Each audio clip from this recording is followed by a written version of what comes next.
എല്ലാവർക്കും നമസ്കാരം. ഹൃദയനിർഭരം ധ്യാനത്തിൻ്റെ ഈ 26-ാം എപ്പിസോഡിലേക്ക് എല്ലാവരെയും സ്വാഗതം ചെയ്യുന്നു.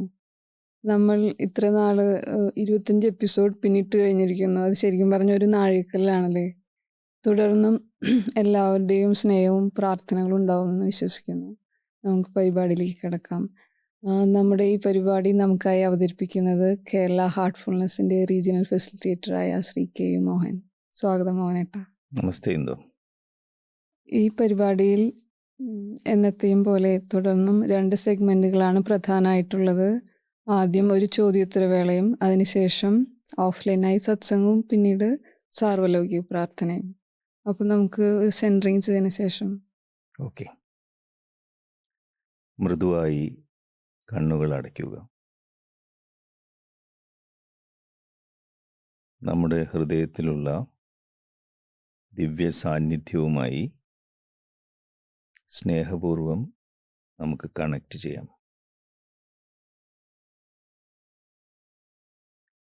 ഇനി ഈ ഒത്തുചേരലിൽ പങ്കെടുക്കുന്ന എല്ലാവരുടെയും ഹൃദയവുമായി സ്നേഹപൂർവം നമുക്ക് കണക്റ്റ് ചെയ്യാം. പരസ്പരം കണക്റ്റ് ചെയ്തിരിക്കുന്ന ഹൃദയനിർഭരമായ ഈ അവസ്ഥയിൽ നമുക്കൊരു പ്രാർത്ഥന ചെയ്യാം. നമ്മുടെ ഈ ഒത്തുചേരൽ എല്ലാവരുടെയും സമഗ്രമായ പുരോഗതിക്ക് അനുയോജ്യമാവട്ടെ എന്ന സങ്കല്പത്തിൽ പ്രാർത്ഥനാ നിർഭരമായി നമുക്ക് 2 മിനിറ്റ് ഇരിക്കാം.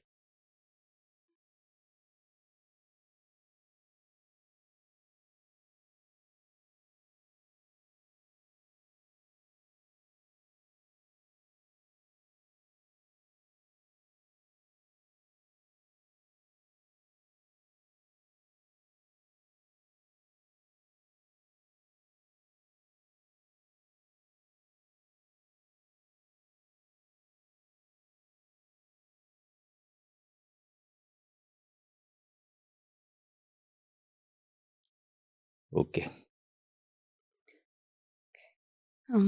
അപ്പോൾ ഈ ആഴ്ചയിലെ ചോദ്യത്തിലേക്ക് കടക്കാം. ഇത് ശരിക്കും പറഞ്ഞാൽ എനിക്ക് വളരെയധികം താല്പര്യമുള്ളൊരു സംഗതിയാണ്. കാരണം നമ്മളുടെ ഒരു മാക്സിം ഉണ്ടല്ലോ, അതിൽ ബാബുജി പറയുന്ന ഒരു സംഗതി, മറ്റുള്ളവർ നമ്മളോട് ചെയ്യുന്ന തെറ്റുകളോട് പ്രതികാരേച്ഛ പുലർത്താതിരിക്കുക, പകരം അവ ദിവ്യ പുരസ്കാരങ്ങളായി കരുതി നന്ദിയുള്ളവരായിരിക്കുക. ശരിക്കും പറഞ്ഞാൽ അതൊരു പ്രായോഗികമായി വളരെ ബുദ്ധിമുട്ടുള്ളൊരു സ്റ്റേറ്റ്മെൻ്റ് ആണെന്ന് തോന്നി, ഒരു സജഷനാണെന്ന് തോന്നുന്നു.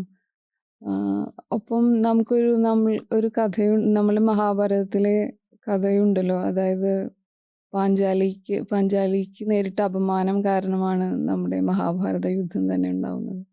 അതിന് കാരണം അതുകൂടിയാണല്ലോ ആ ഒരു സംഗതി. അപ്പം എങ്ങനെയാണ് ഈ ഒരു മാക്സിം നമ്മളെ ജീവിതത്തിൽ പ്രായോഗികമാക്കാൻ മോനേട്ടൻ്റെ കുറച്ച് അഭിപ്രായങ്ങളും ഷെയർ ചെയ്യാം. മഹത്തായ പ്രതികാരത്തിൻ്റെ ഒരു കഥയാണ് മഹാഭാരതം. നമ്മൾ പറയും പാഞ്ചാലി ഹസ്താക്ഷേപം കഴിഞ്ഞിട്ട് എന്തായിരിക്കും പാഞ്ചാലിയുടെ അവസ്ഥ. അപ്പോൾ ആ സദസ്സിൽ നിന്ന് പോകുന്ന സമയത്ത് പാഞ്ചാലി ഈ കുരുവംശത്തിനെ മുഴുവൻ ശപിക്കാൻ വേണ്ടി തുനിയും. അപ്പോൾ ഗാന്ധാരിയും കുന്തിയും തടയും. തൽക്കാലം അത് വേണ്ടാന്ന് വയ്ക്കും. പക്ഷേ ഈ സദസ്സിൽ ധർമ്മിഷ്ഠരായിട്ടുള്ള ആളുകൾ ഈ സാഹചര്യത്തിൽ ഈ അധർമ്മം കണ്ട് മിണ്ടാതിരുന്നതിൻ്റെ ശിക്ഷ അവരെന്തായാലും അനുഭവിക്കും എന്ന് പറഞ്ഞിട്ട് ആ സദസ്സിൽ നിന്ന് പാഞ്ചാലി പോവാണ്. പാഞ്ചാലി പോയി നേരെ പോണ പോക്കിൽ ഭർത്താക്കന്മാരുടെ നേരെ ചൂടാമണി വലിച്ചെറിയുകയും ചെയ്യും. ഞാൻ നിങ്ങളുടെ ഭാര്യയല്ല, നിങ്ങൾ എൻ്റെ ഭർത്താവുമല്ല, ഭർത്താക്കന്മാരും അല്ല എന്ന് പറഞ്ഞിട്ട്. അങ്ങനെ പോയി കഴിഞ്ഞ് പാഞ്ചാലിയുടെ മുറിയിൽ പോയി വാതിലടയ്ക്കുകയാണ്. അത് കഴിഞ്ഞ് ഇവിടുത്തെ സദസ്സിലെ കാര്യങ്ങളൊക്കെ കഴിഞ്ഞ് പാണ്ഡവന്മാർ 13 വർഷം വനവാസത്തിനല്ലേ.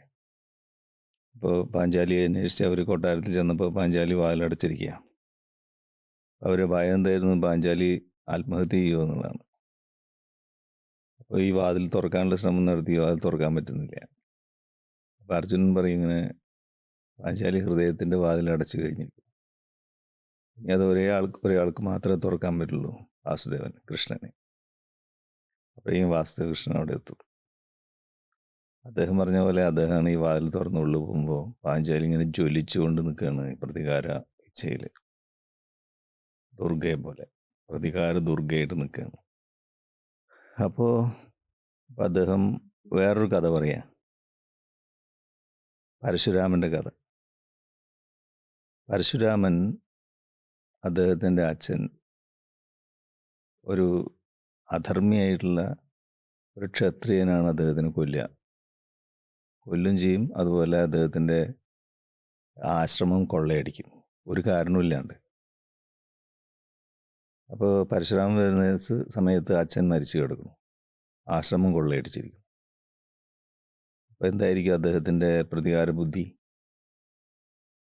പക്ഷെ ആ സമയത്ത് അദ്ദേഹം ആലോചിച്ചു, അധർമ്മികളായിട്ടുള്ള ഒരുപാട് ക്ഷത്രിയന്മാർ അന്ന് ഭാരതത്തിലുണ്ട്. അപ്പോൾ അതിലൊരാളാണ് ഇത് ചെയ്തിരിക്കുന്നത്. അപ്പോൾ ഈ പ്രതികാര ബുദ്ധിക്ക് പകരമായിട്ട് അദ്ദേഹം നീതിയെക്കുറിച്ച് ആലോചിക്കുക, സമൂഹത്തിന് നീതി എങ്ങനെ കിട്ടും? അപ്പോൾ തൻ്റെ വ്യക്തിപരമായിട്ടുള്ള ഈ പ്രശ്നം അദ്ദേഹം പ്രപഞ്ചത്തിൻ്റെ മൊത്തത്തിലുള്ള ധാർമ്മികതയായിട്ട് കണക്ട് ചെയ്തു. ധാർമ്മികത എന്ന് പറഞ്ഞാൽ എന്താ? വ്യക്തി, സമൂഹം, പ്രപഞ്ചം, ഈശ്വരൻ എല്ലാത്തിനെയും ഒരുപോലെ കണക്ട് ചെയ്യുന്നില്ല ധർമ്മം എന്ന് പറയുന്നത്. നിലനിൽപ്പ് എന്നാണ് ധർമ്മത്തിൻ്റെ അർത്ഥം. അപ്പം അദ്ദേഹം തീരുമാനിച്ചു, അധർമ്മികളായ എല്ലാ രാജാക്കന്മാരെയും, ക്ഷത്രിയന്മാരായ രാജാക്കന്മാരെയും കൊന്നൊടുക്കുക. അതിൽ ഈ അച്ഛനെ കൊന്ന ആളെയും ഇൻക്ലൂഡ് ചെയ്തു. അപ്പം അദ്ദേഹത്തിൻ്റെ ചിന്ത എന്തായിരുന്നു? അപ്പം അതുകൊണ്ട് എന്താ സംഭവിച്ചത്? ധാർമ്മികമായിട്ടുള്ള ഒരു ഭാരതത്തിന് ഒരു അടിത്തറയിട്ടു പരശുരാമൻ. ഈ കഥ പാഞ്ചാലിയോട് പറഞ്ഞിട്ട് പറയും, നീ അതുപോലെ ചിന്തിക്കുക. അതായത് ഒരു രാജ്ഞിക്ക് ഇങ്ങനെ സംഭവിക്കാമെങ്കിൽ ഒരു സാധാരണ സ്ത്രീക്ക് ഈ ദുര്യോധനൻ്റെ ഭരണത്തിൽ എന്താണ് സംഭവിക്കാൻ സാധ്യതയുള്ളത്? നീതി കിട്ടില്ലല്ലോ. ഇപ്പോൾ പ്രതികാരത്തിന് പകരം നീ ജസ്റ്റിസ് അല്ലെങ്കിൽ നീതിയെക്കുറിച്ച്, നീതിബോധത്തെക്കുറിച്ച് ആലോചിക്കുക.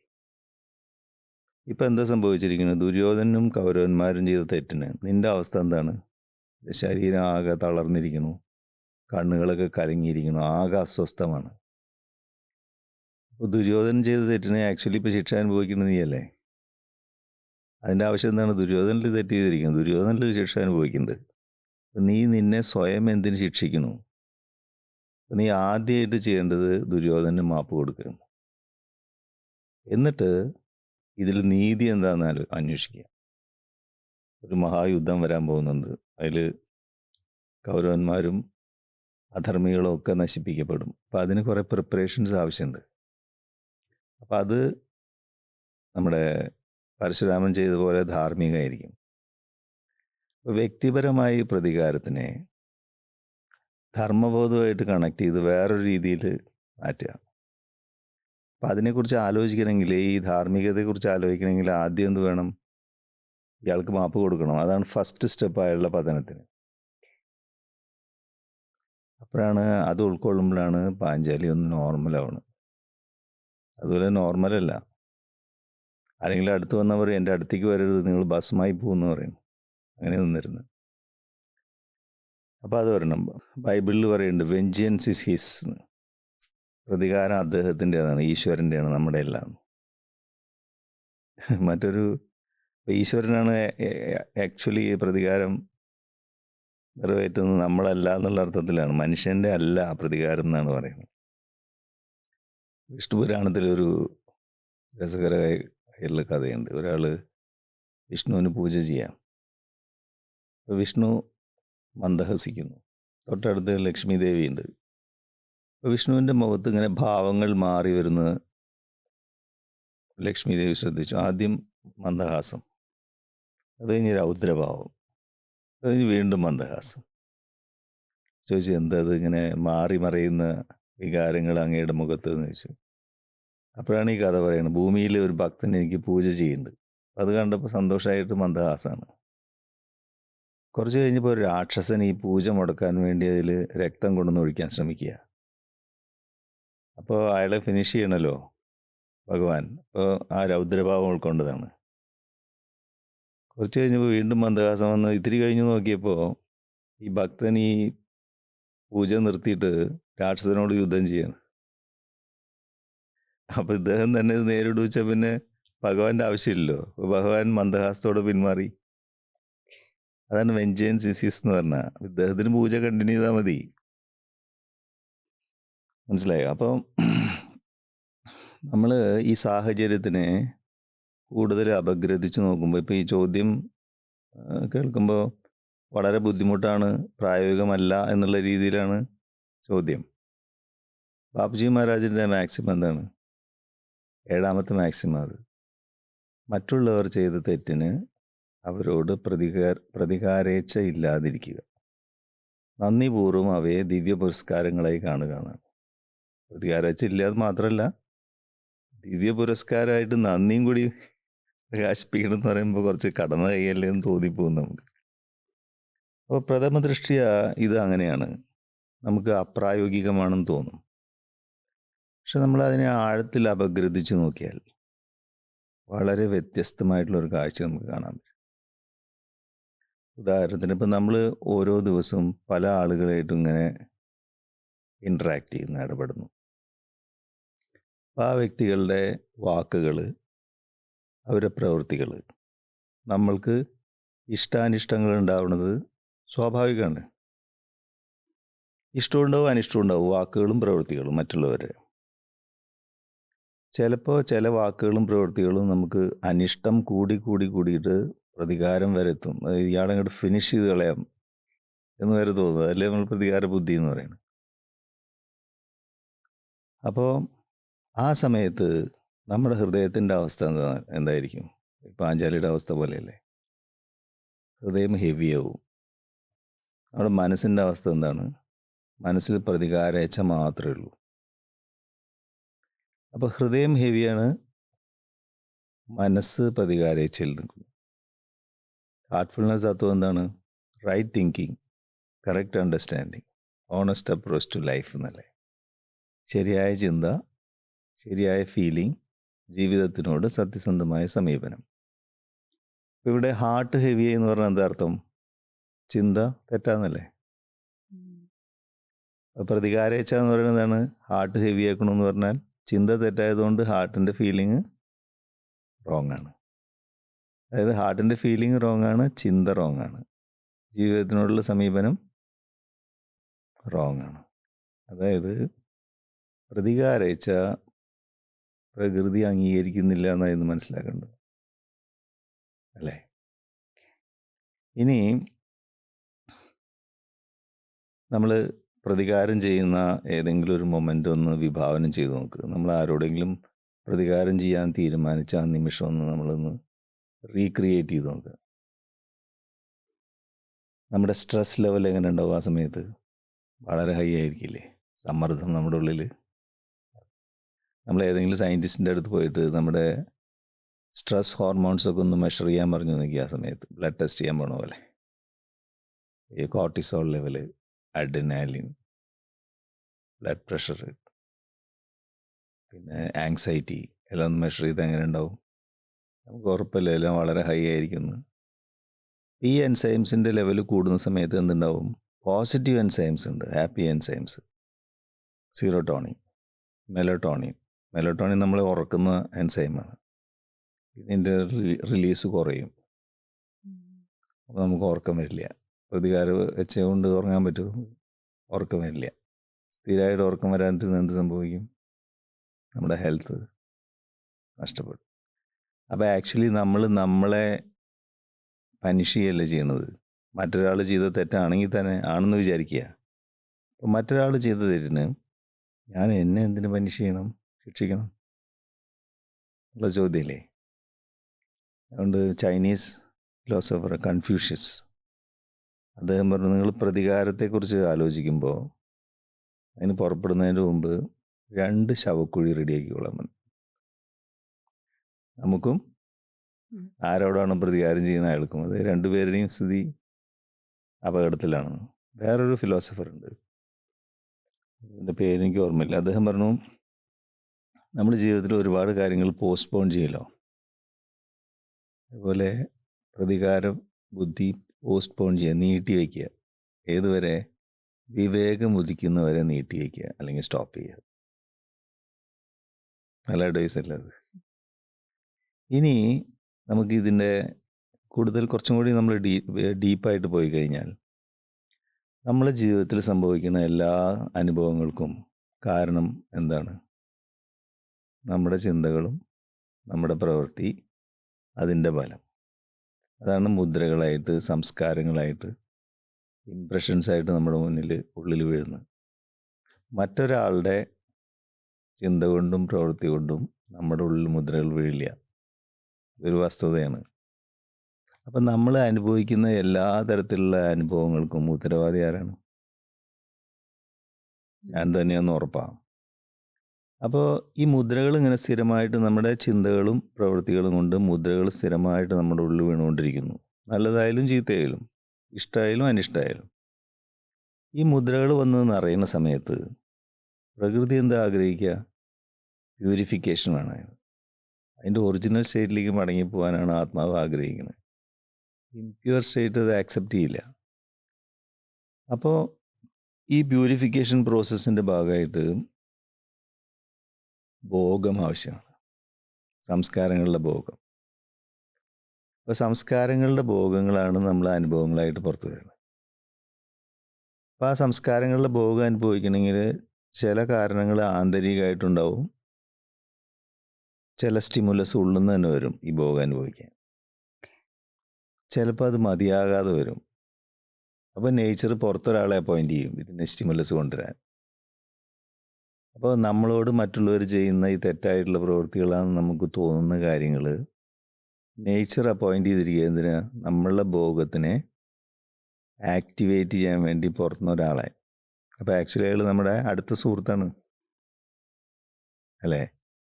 അപ്പോൾ എന്തുകൊണ്ടാണ് ഇത് ഡിലേ വരുന്നത് വെച്ചാൽ, ഇപ്പോൾ നമ്മുടെ ഇപ്പോൾ നമ്മളൊരു തെറ്റ് ചെയ്തു, ഉടനെ തന്നെ നമുക്ക് ശിക്ഷ കിട്ടുമോ? ഇല്ല.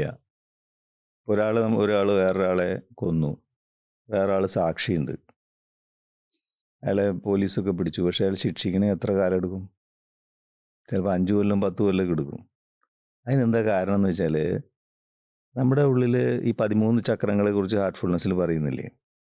അപ്പോൾ ഓരോ സംസ്കാരങ്ങൾ ഓരോ ചക്രത്തിൽ ഇങ്ങനെ അടിഞ്ഞുകൂടുന്നു.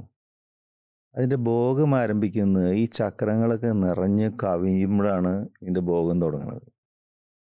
അതുവരെ ഈ ചക്രങ്ങൾ ഈ ഷോക്ക് അബ്സോർബ് ചെയ്യും. അതുകൊണ്ടാണ് ഈ ഡിലേ വരുന്നത്. അപ്പോൾ ആന്തരികമായിട്ട് ഒരു സ്റ്റിമുലസ് വരുമ്പോൾ ഈ ഭോഗം ഓവർഫ്ലോ ആയിട്ട് തുടങ്ങും, അനുഭവിക്കും. ഇനി നമ്മൾ ഒരു അഭ്യാസി അല്ലെങ്കിൽ ആത്മീയ അന്വേഷകനെന്ന് വിചാരിക്കുക. അപ്പോൾ പ്രകൃതി എത്രയും വേഗം നമ്മളെ പ്യൂരിഫൈ ചെയ്യാൻ ശ്രമിക്കുക. അപ്പോൾ ആ സമയത്ത് ഈ ആന്തരികമായ സ്റ്റിമുലസ് മതിയാവില്ല, ബാഹ്യമായിട്ട് ഒരാളെ അപ്പോയിൻ്റ് ചെയ്യുന്നു. അപ്പോൾ ആത്മീയ അന്വേഷകൻ്റെ ജീവിതത്തിൽ പെട്ടെന്ന് നമ്മളെ പ്യൂരിഫിക്കേഷനിലേക്ക് കൊണ്ടുപോകാൻ വേണ്ടിയിട്ട് ഇത് വളരെ സ്വാഭാവികമായിട്ട് സംഭവിക്കാം. അപ്പോൾ ആക്ച്വലി അയാളൊരു നമ്മുടെ റിയൽ ഫ്രണ്ടാണ്, അല്ലേ?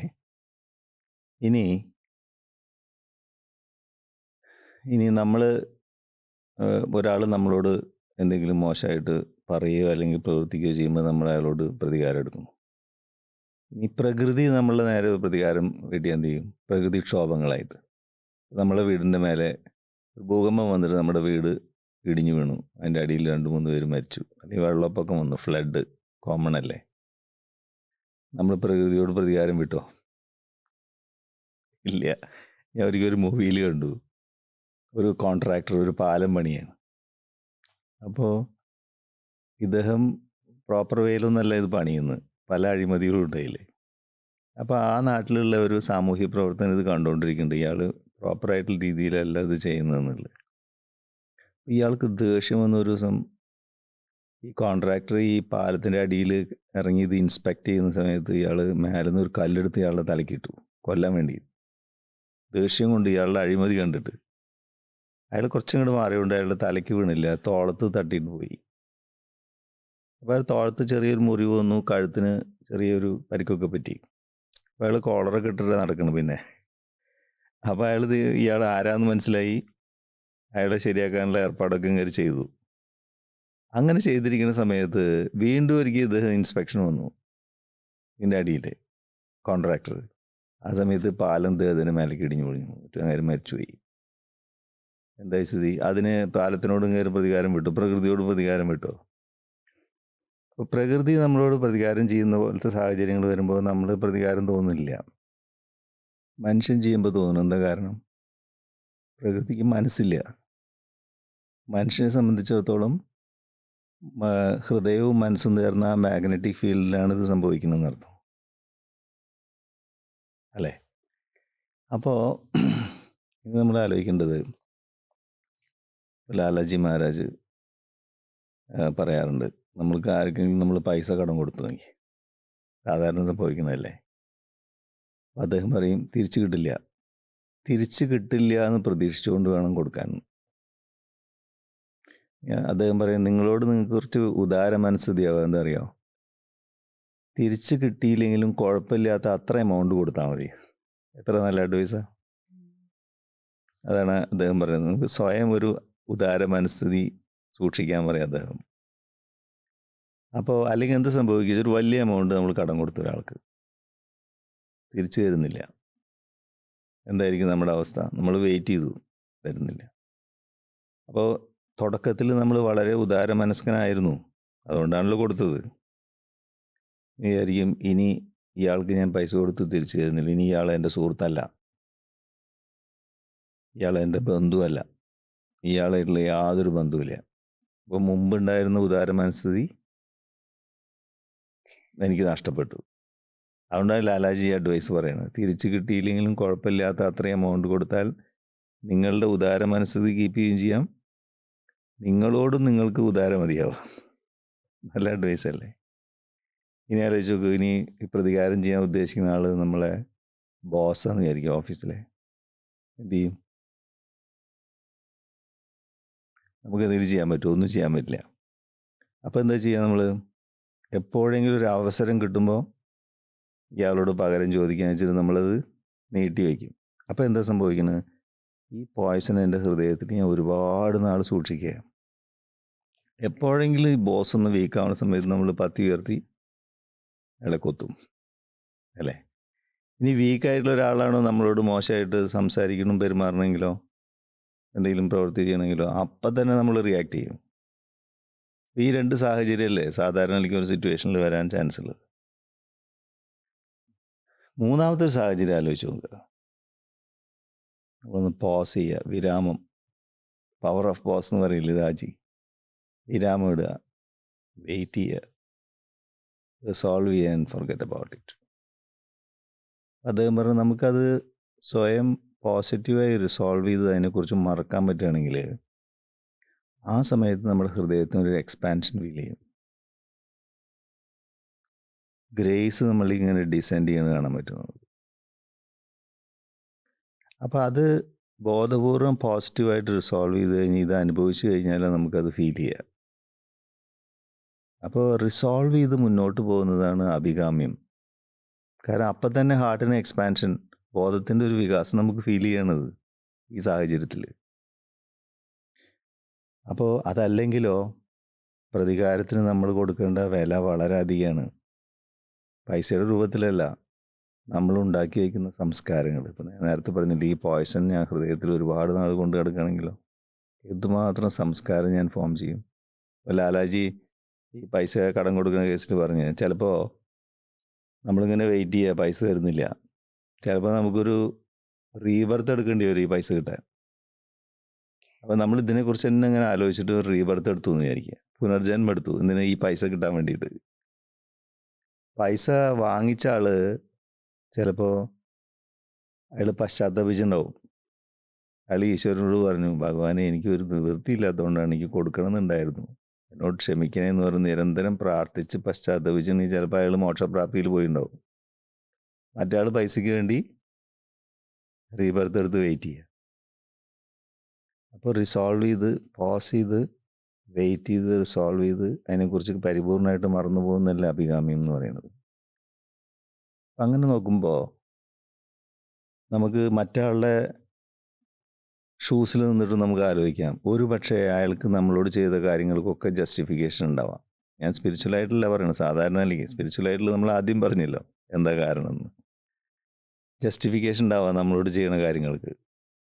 അയാൾ ചോദിച്ചാൽ പറയും ഇതിനൊക്കെ വലിയ ട്രീറ്റ്മെൻറ്റ് അയാൾ അർഹിക്കണമെന്ന് പറയും. ഒരു പക്ഷേ നമ്മൾ ആ പനിഷ്മെൻറ്റ് അർഹിക്കുന്നുണ്ടാവും. അങ്ങനെ ആലോചിക്കുന്നിടത്ത് പറയാം, ഭഗവാനെ ഈശ്വര എന്നോട് ക്ഷമിച്ചാലും. അപ്പോൾ അത് നമ്മൾ ക്ഷമ ചോദിക്കുക. അപ്പോൾ കുറച്ചും കൂടി ബെറ്റർ ഫ്രണ്ട്സായിട്ട് ചിലപ്പോൾ മാറും ഈ രണ്ടാൾക്കാരും. കൂടുതൽ ശക്തമായിട്ടുള്ള ഒരു സ്നേഹബന്ധത്തിലേക്ക് അത് പോകാനുള്ള സാധ്യതയുണ്ട്. അതല്ല ഹൃദയം എക്സ്പാൻഡ് ചെയ്യുകയും ചെയ്യും അല്ലേ? അങ്ങനെ ഒരു പോസിബിലിറ്റി ഇല്ലേ? ഇനി ആലോചിക്കുക, ഇനി നമുക്ക് നെഗറ്റീവായിട്ടുള്ള ഒരു കമൻ്റാണ് നമ്മളിൽ ഈ പ്രശ്നം ഉണ്ടാക്കിയത്. ഇനി പോസിറ്റീവാന്ന് വിചാരിക്കുക. ഉദാഹരണത്തിന് ഒരാൾ എന്നോട് പറഞ്ഞു, ഞാൻ നിങ്ങളെ സ്നേഹിക്കുന്നു എന്ന് പറഞ്ഞു. അപ്പം ഞാൻ പറഞ്ഞു, ഞാൻ നിന്നോട് റിവെഞ്ച് എടുക്കുക, ഞാൻ നിന്നെ അതിശക്തമായിട്ട് സ്നേഹിക്കുന്നു പറയുമോ നമ്മൾ? അപ്പോൾ സ്നേഹത്തിന് പകരമായിട്ടുള്ള റിവെഞ്ചായിട്ടല്ല നമ്മൾ വേറെ രീതിയിൽ അതിനെ കാണുക. പക്ഷേ സംസ്കാരങ്ങളുടെ തിയറി എന്താണ്? പോസിറ്റീവായാലും നെഗറ്റീവായാലും അത് നമ്മളിൽ മുദ്രകൾ ഉണ്ടാക്കും. ഹാർട്ട്ഫുൾനെസ് രീതി എന്താണ്? നമ്മൾ എന്ത് ചെയ്യുമ്പോഴും മുദ്രകൾ ഉണ്ടാക്കാത്ത രീതിയിൽ ജീവിക്കുക എന്നുള്ളതാണ് ഹാർട്ട്ഫുൾനെസ് ലക്ഷ്യമാക്കുന്നത് അല്ലേ? കാരണം ഹാർട്ട്ഫുൾനെസ് അനുസരിച്ച് എങ്ങനെയാണ് സംസ്കാരങ്ങൾ തുടങ്ങുന്നത്? ഇഷ്ടാനിഷ്ടങ്ങൾ അല്ലേ, ആഗ്രഹങ്ങൾ. അത് സി എന്ന് പറഞ്ഞ പോയിന്റിൽ ആദ്യം ചലനം ഉണ്ടാക്കും. അത് ഇഷ്ടമാണോ അനിഷ്ടമാണോ? ഇപ്പോൾ അനിഷ്ടത്തിനെ കുറിച്ച് നമ്മൾ ഇത്ര നേരം പറഞ്ഞത് അല്ലേ? ഇഷ്ടവും അനിഷ്ടവും ഒരേപോലെ സി പോയിന്റിൽ ഡിസ്റ്റർബൻസ് ഉണ്ടാക്കും. അത് പിന്നീട് എയിലേക്കും ബിയിലേക്കും വ്യാപിക്കും. നമ്മൾ പറഞ്ഞത് അത്. അപ്പോൾ സി പോയിന്റിനെ പ്രൊട്ടക്റ്റ് ചെയ്യേണ്ടതുണ്ട്. അത് ഫസ്റ്റ് സ്റ്റേജ്. എങ്ങനെയത്? സാക്ഷിഭാവം, നിരന്തര സ്മരണ. ഒരു യഥാർത്ഥ ഗുരുവിനെ കണ്ടെത്തി അദ്ദേഹത്തിൻ്റെ ഹൃദയമായിട്ട് കണക്ട് ചെയ്ത് നമ്മൾ എന്ത് പ്രവൃത്തി ചെയ്യുമ്പോഴും അദ്ദേഹം ചെയ്യുന്നു, അദ്ദേഹത്തിന് വേണ്ടി അദ്ദേഹത്തിന് സമർപ്പിച്ചുകൊണ്ട് അദ്ദേഹത്തിൻ്റെ സ്മരണയിൽ ചെയ്യുന്നു എന്നുള്ള ഭാവനയിൽ ചെയ്താൽ, ചിന്തിക്കും പ്രവർത്തിക്കുകയും ചെയ്താൽ സി പോയിന്റ് പ്രൊട്ടക്റ്റഡായി. പിന്നെ ഹാർട്ട്ഫുൾനെസ്സിൽ പരിഹാരമുണ്ട്. ബി പോയിന്റിൽ നമ്മൾ ക്ലീൻ ചെയ്യില്ലേ? എന്താ ക്ലീൻ ചെയ്യുക? അധികമുള്ള കാമം, അധികമുള്ള കോപം, അധികമുള്ള മോഹം, അധികമുള്ള ലോഭം, ഇതൊക്കെയാണ് നമ്മൾ ക്ലീൻ ചെയ്യുന്നത്. Excessive passion, excessive anger, greed and ജലസിയൊക്കെയാണ് നമ്മൾ ബി പോയിന്റ് കൂടെ ക്ലീൻ ചെയ്യുന്നത്. ഇതൊക്കെ ഈ പ്രതികാര ബുദ്ധി ഇല്ലാതിരിക്കാൻ വേണ്ടി നമ്മളെ സഹായിക്കും. അപ്പോൾ ഇതെല്ലാം നമ്മുടെ ബോധത്തിൻ്റെ വികാസത്തിലേക്ക്, നമ്മൾ പറഞ്ഞു എയും ബിയും നമ്മൾ പ്രാക്ടീസ് ചെയ്യുന്ന സമയത്ത് ബോധത്തിന് വികസിക്കുകയാണ്. കാരണം 10th ചക്ര വരെ അതിൻ്റെ എഫക്റ്റ് ഉണ്ടാവും നമ്മൾ പറഞ്ഞില്ലേ? അപ്പോൾ ബോധത്തിൻ്റെ വികാസത്തെക്കുറിച്ചും ജീവിത ലക്ഷ്യത്തെക്കുറിച്ചും നമ്മൾ ആലോചിക്കാൻ തുടങ്ങും. എന്താണ് ജീവിത ലക്ഷ്യം? നമ്മുടെ ആത്മാവ് ശരീരത്തിലേക്ക് വന്നു. എന്താ അതിൻ്റെ ഉദ്ദേശം? ഒരേ ഒരു ഉദ്ദേശമേ ഉള്ളൂ. 10 മടങ്ങ് പരിശുദ്ധിയും വീര്യവും ആർജിച്ചുകൊണ്ട് തിരിച്ചു പോകണം അല്ലേ? അപ്പോൾ ഒരു എക്സ് പൊട്ടൻസിയിൽ താജി പറയില്ലേ, അത് വന്നു. അതേ എക്സ് പൊട്ടൻസിയിൽ തിരിച്ചു പോവുകയാണെങ്കിൽ ഈ സൃഷ്ടി മുഴുവൻ ഒരു തമാശയായി മാറും. അപ്പോൾ അത് 100x 1000x ആയിട്ട് മടങ്ങണം. എന്ത്? പരിശുദ്ധിയും വീര്യവും ആത്മാവിൻ്റെ. അത് നമ്മൾ പ്രഥമ ദൃഷ്ടിയെ കേൾക്കുമ്പോൾ എന്താ ഈ പറയണമെന്ന് തോന്നും. പക്ഷേ സാധാരണ ജീവിതത്തിലെ എക്സാമ്പിൾ, ഒരു അച്ഛൻ മകനൊരു 10 ലക്ഷം രൂപ കൊടുത്തു ബിസിനസ് ചെയ്ത് ഡെവലപ്പ് ചെയ്യാൻ പറഞ്ഞിട്ട്. മകനൊരു 10 കൊല്ലം കഴിഞ്ഞിട്ട് തിരിച്ചു വന്നിട്ട് അച്ഛന് പറയാം, ഇത് അച്ഛൻ തന്ന 10 ലക്ഷം രൂപ ഞാൻ സൂക്ഷിച്ചു വെച്ചിരിക്കുകയായിരുന്നു എന്ന് പറഞ്ഞാൽ എന്തായിരിക്കും അച്ഛൻ്റെ ഫീലിങ്? മകനെക്കുറിച്ച് കഷ്ടം തോന്നില്ലേ? നേരെ മറിച്ച് വേറെ ആൾ ഈ 10 ലക്ഷം കൊണ്ട് ബിസിനസ് ചെയ്ത് കോടിക്കണക്കിന് രൂപയ്ക്ക് തിരിച്ചു വന്നിട്ട് 10 കൊല്ലം കഴിഞ്ഞ് പറയാം, അച്ഛാ ഞാൻ കോടിക്കണക്കിന് രൂപ ഉണ്ടാക്കി അച്ഛൻ തന്നുകൊണ്ട് ഇത് മുഴുവൻ അച്ഛൻ അവകാശപ്പെട്ടതാണെന്ന് പറഞ്ഞാൽ എന്തായിരിക്കും അച്ഛൻ്റെ ഫീലിംഗ്? അഭിമാനം തോന്നും. സാധാരണ ജീവിതത്തിലെ ഒരു അച്ഛൻ്റെ അവസ്ഥ ഇതാണെങ്കിൽ നമ്മുടെ പരംപിതാവിൻ്റെ അവസ്ഥ എന്തായിരിക്കും? ശരിയല്ലേ ഇത്? അപ്പോഴാണ് നമുക്ക് മനസ്സിലാവുക എന്ത് പൊട്ടൻസിയിലാണോ ആത്മാവ് വരുന്നത് അതിൻ്റെ 10 മടങ്ങ് പരിശുദ്ധിയും വീര്യത്തോടുകൂടി തിരിച്ചു പോകുമ്പോഴാണ് സൃഷ്ടിയുടെ ഉദ്ദേശം സഫലമാകുന്നു. ഇതെല്ലാം കൂടി ചേർത്ത് വായിച്ച് നമുക്ക് എന്താ മനസ്സിലാവുക? പ്രതികാര ബുദ്ധി ഇല്ലാതിരിക്കുക എന്നുള്ള ഈ നിർദ്ദേശം എവിടേക്കാണ് നമ്മളതിനെ ആഴത്തിൽ നമ്മൾ അപഗ്രഥിക്കുമ്പോൾ ബോധത്തിൻ്റെ വികാസത്തിലേക്കും ജീവിത ലക്ഷ്യത്തിലേക്കും നയിക്കുന്ന ഒരു അത്ഭുതകരമായിട്ടുള്ള കാഴ്ച നമുക്ക് കാണാൻ കഴിയും. Thank you. നമസ്കാരം. വളരെ നന്ദി മോനേട്ടാ. പല ഈ ഒരു ടോക്കിൽ പലതരം സാഹചര്യങ്ങൾ നിരത്തിക്കൊണ്ടാണ് മോനേട്ടൻ സംസാരിച്ചത്. അതിനവസാനം കുറച്ച് ടിപ്സുകളും തന്നു. ശരിക്കും അത് പരിഹരിക്കേണ്ട രീതി എങ്ങനെയാണെന്നും എല്ലാവരും ഈ ഒരു ടോക്ക് വീണ്ടും വീണ്ടും കേൾക്കുമെന്നും അത് ജീവിതത്തിൽ പ്രായോഗികമാക്കുമെന്നും വിശ്വസിക്കുന്നു. ഇനി നമുക്ക് ഒരു കാര്യം കൂടി, തുടർന്നും ഈ പരിപാടിയിൽ കമൻറ്റുകളും അഭിപ്രായങ്ങളൊക്കെ അറിയിക്കുക. ഇനി നമുക്ക് ഓഫ്ലൈനായി സത്സംഗം, അപ്പോൾ മെഡിറ്റേറ്റ് ചെയ്യേണ്ടത് ധ്യാനിക്കേണ്ടത് എങ്ങനെയാണെന്ന് പുതുതായി ആരെങ്കിലും ഉണ്ടെങ്കിൽ അവർക്ക് വേണ്ടി ഒരിക്കൽ കൂടി പറയാം. നിങ്ങൾ എവിടെയാണെങ്കിലും സ്വസ്ഥമായിരുന്ന് കണ്ണുകളടച്ച്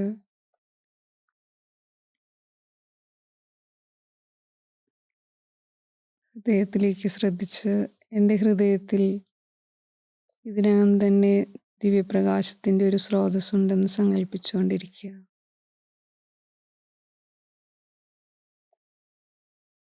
ആ സമയത്ത് മറ്റു ചിന്തകൾ വരികയാണെങ്കിൽ സ്വയം ഓർമ്മിപ്പിക്കുക, ഞാൻ എൻ്റെ ഹൃദയത്തിലെ ദിവ്യപ്രകാശത്തിൻ്റെ സ്രോതസ്സിൽ ധ്യാനിക്കുകയാണ്. ഉള്ളിൽ സ്നേഹഭാവവും സാക്ഷിഭാവവും കാത്തുസൂക്ഷിക്കുക.